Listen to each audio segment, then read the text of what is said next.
semuanya, Assalamualaikum warahmatullahi wabarakatuh. Perkenalkan, nama saya Ratna Afrilianti dengan NIM 211031036. Di sini saya akan menampilkan sebuah video pembelajaran tentang ukuran pemusatan data. Selamat menyaksikan. Baiklah, di sini saya akan menjelaskan materi tentang ukuran pemusatan data. Yang kita tahu, ukuran pemusatan data adalah statistik ringkasan yang mewakili titik pusat atau nilai tipikal dari berbagai kumpulan data. Pengukuran ini menunjukkan di mana sebagian besar nilai dalam distribusi berada dan juga disebut sebagai lokasi pusat distribusi. Ukuran pemusatan data ada dua. Yang pertama, ukuran pemusatan data tunggal dan ukuran pemusatan data kelompok. Ukuran pemusatan data tunggal digunakan agar data yang diperoleh mudah untuk dibaca dan dipahami. Ukuran pemusatan data terdiri atas min, median, dan modus. Ukuran pemusatan data kelompok merupakan data yang disajikan dalam bentuk kelas-kelas interval. Untuk menghitung ukuran pemusatan data berkelompok, agak berbeda dari cara menghitung ukuran pemusatan data tunggal. Ukuran pemusatan data terdiri dari 6 bagian. Yang pertama, means, median, modus, kuartil, desil, dan persentil. Nilai rata-rata atau min ialah suatu bilangan yang dapat dipakai sebagai wakil dari sekelompok data. Rumus dari rata-rata, rata-rata hitung sama dengan jumlah semua nilai data dibagi banyaknya nilai data. Rata-rata hitung, data yang belum berkelompok, dengan rumus X sama dengan XI per N, di mana XI dibagi nilai data, N sama dengan jumlah data. Contoh, dari data 9, 5, 7, 3, 4, 2, nilai rata-rata X sama dengan 30 dibagi 5 sama dengan 5. Nilai rata-rata dari tabel di atas bisa kita lihat sendiri ya. Sigma F per X dibagi sigma F sama dengan 621 dibagi 40 sama dengan 140,25. Rata-rata hitung dengan menggunakan kode U, sigma F per U. X sama dengan X O ditambah C dibagi sigma F. Untuk data di atas diperoleh XO sama dengan 143, sigma F sama dengan 40, sigma FU sama dengan min 11, dan lebar kelas C sama dengan 9. X sama dengan XO ditambah C, sigma FU dibagi sigma F sama dengan 143 ditambah 9 min 11 dibagi sama 40 sama dengan 143 dikurang 2,475 sama dengan 140,525. 2. Rata-rata yang ditimbang. Untuk menghitung nilai rata-rata dari suatu nilai rata-rata atau angka indeks relatif lainnya, contoh, sampel A, N sama dengan 8, X sama dengan 45, sampel B, N sama dengan 3, X-nya 20, untuk sampel C, N sama dengan 6, X sama dengan 30. X, A, B, C sama dengan NA dikali XA ditambah NB dikali XB ditambah NC dikali XC dibagi NA ditambah NB ditambah NC sama dengan 8,45 ditambah 320 ditambah 6,30 dibagi 8 ditambah 3 ditambah 6. Sifat rata-rata hitung atau min 1. Dipengaruhi oleh bilangan ekstrim yang terlalu besar atau terlalu kecil, sehingga tidak menggambarkan ukuran gejala pusat. 2. Dipengaruhi semua nilai pengamatan, sehingga bila salah satu nilai tidak diketahui, maka rata-rata hitung tidak dapat diketahui. 3.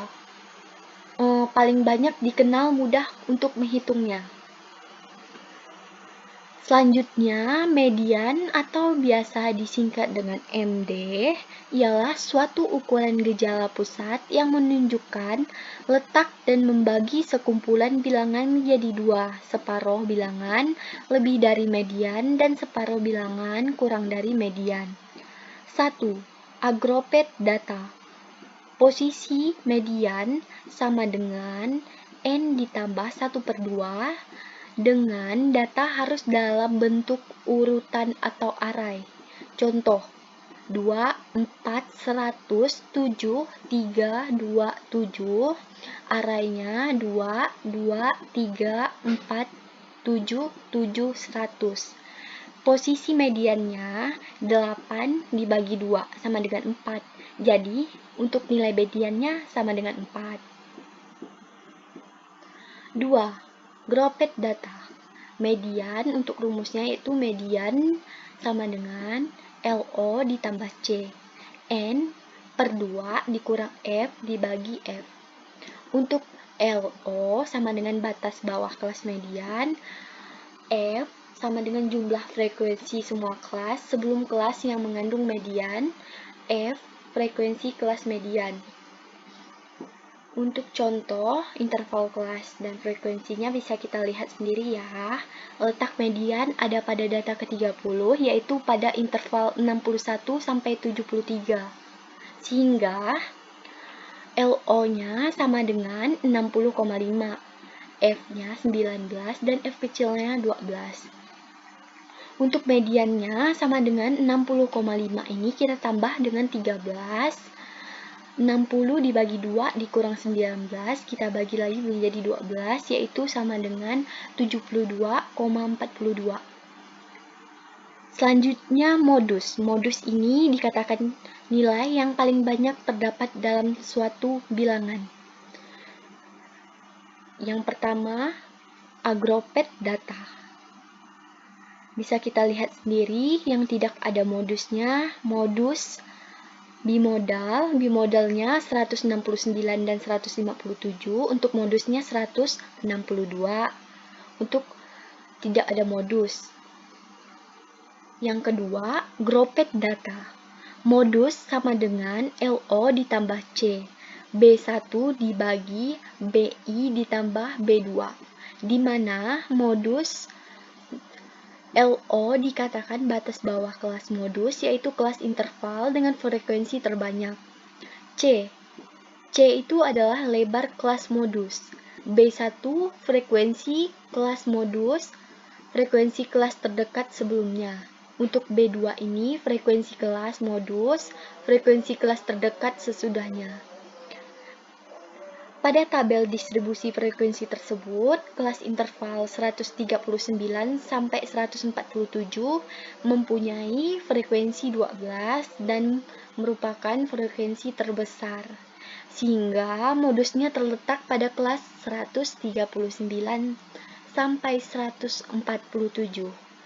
Dengan demikian, LO 138,5, C-nya 9, B1-nya 12, dikurang 8 sama dengan 4, B2-nya sama dengan 12, dikurang 5 sama dengan 7. Jadi, modusnya adalah 4. Modus ini sama dengan 138,5 ditambah dengan 9, 4 dibagi 4 ditambah 7, hasilnya 138,5, kita tambahkan dengan 3,27 sama dengan 141,77. Sifat modus ini tidak terpengaruh oleh nilai ekstrim. D. Hubungan antara min, median, dan modus. Yang pertama itu, jika nilai ketiganya hampir sama, maka kurva mendekati simetri. Yang kedua, jika modus kurang dari median, kurang dari rata-rata hitung, maka kurva miring ke kanan. Yang ketiga, jika rata-rata hitung kurang dari median, kurang dari modus, maka kurva miring ke kiri. E. Penggunaan min, median, dan modus. Min, bila ingin mendapatkan ukuran tendensi tengah yang stabil, bila akan menghitung nilai penyebaran. Untuk median, bila ingin mendapatkan ukuran tendensi tengah yang lebih mudah menghitungnya, bila ada nilai ekstrim yang terlalu besar atau kecil. Yang ketiga, modus, bila hanya ingin mendapatkan ukuran tendensi tengah yang kasar, bila ingin mendapatkan nilai paling umum dari suatu kelompok data. F. Kuartil. Kuartil ini adalah bilangan pembaginya ada 3, masing-masing disebut kuartil, yaitu kuartil pertama, Q1, atau kuartil bawah, kuartil kedua, Q2, atau tengah, kuartil ketiga, Q3, atau kuartil atas. Nilai kuartil ke I ditentukan dengan rumus sebagai berikut. Untuk data tidak berkelompok, QI sama dengan nilai yang ke I, N ditambah 1 dibagi 4. Dapat hasilnya I yaitu 1, 2, dan 3. Untuk data berkelompok, QI sama dengan LO ditambah C, IN dibagi 4 dikurang F dibagi F kecil, yaitu frekuensi kelas kuartil Q1. Dapat hasilnya yaitu I sama dengan 1, 2, dan 3, di mana LO batas bawah kelas kuartil, C lebar kelas, F jumlah frekuensi semua kelas sebelum kelas kuartil Q1. F sama dengan frekuensi kelas kuartil Q1. Contohnya, tentukan nilai kuartil Q1, Q2, Q3 dari 10 nilai ujian biostatik mahasiswa kesehatan sebagai berikut: 50, 40, 45, 60, 75, 80, 78, 90, hingga 100. Menentukan QI sama dengan nilai ke I, N ditambah 1 dibagi 4, di mana N sama dengan 10. Q1 sama dengan nilai ke 1, 10 ditambah 1 dibagi 4 sama dengan nilai ke 11 dibagi 4 sama dengan nilai ke 2,75. Sama dengan nilai kedua ditambah 0,75 nilai ketiga dikurang nilai kedua. 45 ditambah 0,75, 50 dikurang 45. 45 ditambah 0,75 dikali 5 yaitu 45 ditambah 3,75, hasilnya 48,75. Q2 sama dengan nilai kedua, 10 ditambah 1 dibagi 4 sama dengan 21 dibagi 4, sama dengan 51/4. Nilai kelima ditambah 1 dibagi 4, nilai ke-6 dikurang nilai kelima, sama dengan 75 ditambah 1/4, 78 dikurang 75 sama dengan 75 ditambah 0,75. Hasilnya Q2 yaitu 75,75. Q3 sama dengan nilai ke 3, 10 ditambah 1 dibagi 4 sama dengan 31, bagi 4 sama dengan 7, 3/4. Nilai ke-7 ditambah 0,75 nilai 8 sampai nilai 7, 80 ditambah 0,75, jadi 80 kurang 80, 0, jadi 80 tambah 0 sama dengan 80. Hasilnya yaitu Q3 adalah 80. Contoh dari data berkelompok bisa kita lihat di tabel ini ya. Untuk sigma F-nya yaitu jumlahnya 60. Bisa disimpulkan yaitu Q1 membagi data menjadi 25%, Q2 membagi data menjadi 50%, Q3 membagi data menjadi 75%, sehingga Q1 terletak pada 48 sampai 60, Q2 terletak pada 61 sampai 73, Q3 terletak pada 74 sampai 86. Yang selanjutnya yaitu desil. Desil adalah nilai pembaginya 10 sama besar yaitu D1, D2, sampai D9.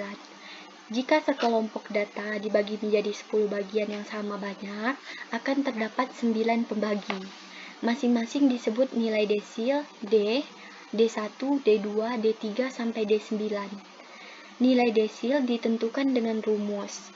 Untuk data tidak berkelompok, D1 sama dengan nilai yang ke-1, sama dengan 1, 2, 3, sampai 9. Untuk data yang berkelompok, IN per 10 dikurang F. D1 sama dengan LO ditambah C, IN per 10 dikurang F dibagi F. I-nya yaitu 1, 2, 3, sampai 9, di mana LO yaitu batas bawah kelas desil, C lebar kelas, F jumlah frekuensi semua kelas sebelum kelas desil, F frekuensi kelas desil. Contohnya yaitu data yang telah diurutkan, yaitu 30, 35, 40, 45, 50, 55, 60, 65, 70, 80, 85, 95, 100. D1 sama dengan nilai yang ke I, N ditambah 1 dibagi 10. Jadi I-nya yaitu 1, 2, 3, sampai 9. Maka D3 adalah D3 sama dengan nilai ketiga 13 ditambah 1 dibagi 10. Jadi 42 dibagi 10 sama dengan nilai keempat 1/5. Nilai keempat ditambah 1 dibagi 5, yaitu nilai kelima dikurang nilai keempat sama dengan 45 ditambah 1 dibagi 5. 50 dikurang 45 sama dengan 45 ditambah 1 sama dengan 46. Jadi D3 adalah 46. Yang selanjutnya yaitu persentil. Persentil adalah nilai pembagi 100 sama besar yaitu P1, P2, sampai P99. Jika sekelompok data dibagi menjadi 100 bagian yang sama banyak, maka akan terdapat 99 pembagi yang masing-masing disebut persentil P1, P2, P3, sampai P99. Untuk data tidak berkelompok, yaitu P1 sama dengan nilai yang ke I, N ditambah 1 dibagi dengan 100. Dapatlah I yaitu 1, 2, 3, sampai dengan 99. Untuk data berkelompok, P1 sama dengan LO ditambah C, IN per 100 dikurang F dibagi F, dapatlah I yaitu 1, 2, 3, sampai 9. Di mana LO batas bawah kelas desil, C lebar kelas, F jumlah frekuensi semua kelas sebelum kelas persentil, F frekuensi kelas persentil. Sekian video pembelajaran saya tentang ukuran pemusatan data. Terima kasih. Wassalamualaikum warahmatullahi wabarakatuh.